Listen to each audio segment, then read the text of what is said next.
Enek Ortega, sorionak Euskadiko txapeldun berrea zea, zen moduz junda eguna. Eskerrik asko. Karrera oso horra izan da, hasieratikan. 5 buelta genitun, da 3. bizikleta saldaudet, eta gero ja topea.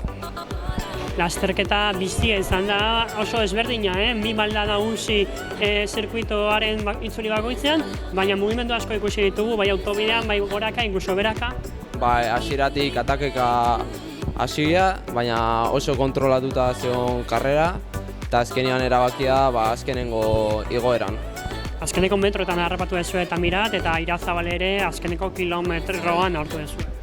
Hoi da, azkenengo portun atakau dau, eta gero esprinean erabakia karrera. Zorionak. Eskerrik asko.